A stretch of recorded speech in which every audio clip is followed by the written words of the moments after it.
નમસ્કાર મિત્રો, ઈબા ફરીથી સ્વાગત છે નવા અને ફેન્ટાસ્ટિક વિડીયો. મિત્રો, આજે આપણે વાત કરવાના છે 12મા ધોરણના રિઝલ્ટના પ્રમાણે, એટલે કે જે રિઝલ્ટ છે ક્યારે અનાઉન્સ થશે, બધી વાતો આપણે આ વિડીયોમાં કરવાના છીએ. તો વિડીયો અહીં સુધી વોચ કરજો, ક્યાં પણ વિડીયોને સ્કીપ ના કરતા મિત્રો. મિત્રો, અત્યાર સુધી આપણે 12મા ધોરણનું રિઝલ્ટ, 10મા ધોરણનું બંનેનું રિઝલ્ટ અત્યાર સુધી જારી નથી થયું છે અને બંનેની એક્ઝામ જોડે જ પતી ગઈ હતી. 22 માર્ચે એક્ઝામ પતી ગઈ હતી બંને સ્ટાન્ડર્ડની, અને હિન્દી, ઇંગ્લિશ, ગુજરાતી ત્રણેય મીડિયમને હું જે પ્રોસેસ જણાવવાની છું, બધા ત્રણેય મીડિયમ અહીંયા જઈને તમારું રિઝલ્ટ ચેક કરી શકો છો. અને અત્યારે આપણે વાત કરવાના છીએ કે 12મા ધોરણનો જે પરિણામ છે એ ક્યારે આવશે. જે મિત્રો કોમર્સ, આર્ટ્સ અને સાયન્સ ત્રણેય જે સ્ટ્રીમ છે એમનો અલગ અલગ રિઝલ્ટ આવશે.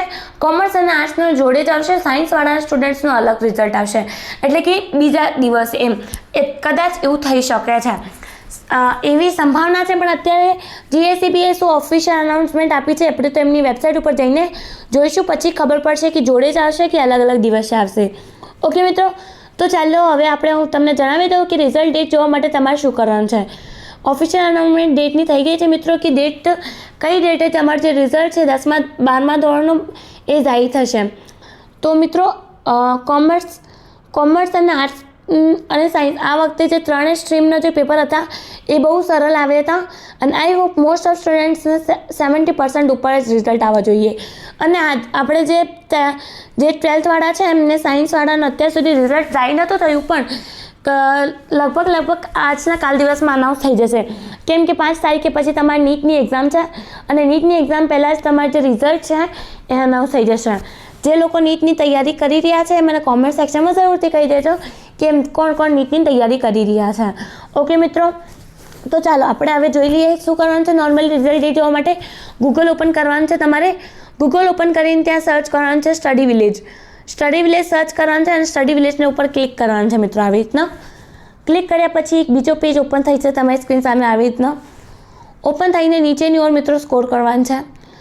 અહીંયા લખીને આવી રહ્યું છે ગુજરાત 12th રિઝલ્ટ 2024. આને તમારે ક્લિક કરવાનું છે. ક્લિક કરીને એક બીજો પેજ તમારી સ્ક્રીન સામે ઓપન થશે આવી રીતના. મિત્રો, તમારે જે રિઝલ્ટ આવે ને ત્યારે તમારે જો હોલ ટિકિટ નંબર બધું લઈને જ બેસજો. હોલ ટિકિટ નંબર પહેલાં જે તમારે અલ્ફાબેટ આવે ને એ મોસ્ટ ઓફ તમે લગાવતા ના ભૂલી જતા. તો મિત્રો, અહીંયા ડેટ ફાઇનલી અનાઉન્સ થઈ ગઈ છે. આવતીકાલે રિઝલ્ટ સવારે 9:30 વાગે રિઝલ્ટ આવી જશે, એટલે કે 2 મે જે છે ત્યારે તમારું રિઝલ્ટ અનાઉન્સ થશે. સાયન્સવાળાનું અને કોમર્સવાળાનું અને આર્ટ્સવાળાનું બંને ત્રણેય સ્ટ્રીમનું જે છે રિઝલ્ટ જોડે જ અનાઉન્સ થવાનું છે. 9:30 વાગે ત્રણેય સ્ટ્રીમનો રિઝલ્ટ જે છે અનાઉન્સ થઈ જશે 2 મેએ. તો મિત્રો, વાર કોની કરી રહ્યા છો પહેલાં સબસ્ક્રાઈબ કરી દો ચેનલને, કે કેવી રીતના તમે રિઝલ્ટ સૌથી પહેલાં જોઈ શકશો વગર કોઈ તમારે પેલું આવે છે ને કે ભાઈ તમે જે રિઝલ્ટ ચેક કરો ને કોઈના ફોનમાં વેબસાઇટ ક્રેશ થઈ જાય છે એટલે રિઝલ્ટ ચેક નથી કરી શકતા. મેં જ્યારે 10thમાં હતી ને તો ત્યારે મારે પણ એવું થયું હતું કે મારા ફોનમાં હું રિઝલ્ટ નથી ચેક કરી પામતી હતી. તો પછી મેં જે વેબસાઇટ ઉપર રિઝલ્ટ જોયું, પછી એના ઉપર મારા રિઝલ્ટ સૌથી પહેલાં હું વોચ કરી લીધો હતો. એ વેબસાઇટ હતી આપણી સ્ટડી વિલેજના ઉપર તમને સૌથી પહેલાં રિઝલ્ટ જોવા મળશે. અને અમારી જે વેબસાઇટ છે એ ઓફિશિયલ વેબસાઇટ છે, લાઈક જીએસઈબીની ઓફિશિયલ વેબસાઇટ છે. તો એ જે વેબસાઇટ છે જરાય પણ ક્રેક ના થાય, અને નેટવર્ક જે સર્વર છે એ પણ ડાઉન નહીં થવાનું કાલે. તો તમે મિત્રો આના ઉપર ચેક કરી શકો છો. તમારા મિત્રોને પણ જણાવી દેજો, ગૂગલ ઉપર સ્ટડી વિલેજ સર્ચ કરીને રિઝલ્ટ અહીંયાથી જ ચેક કરી લે. હવે મળીએ નેક્સ્ટ વિડીયોમાં. ત્યાં સુધી મિત્રો ધન્યવાદ, અને all the best for your results. અને જે ચેનલને સબસ્ક્રાઈબ કરતા ના ભૂલતા વિડીયો મિત્રો સાથે જરૂરથી શેર કરજો.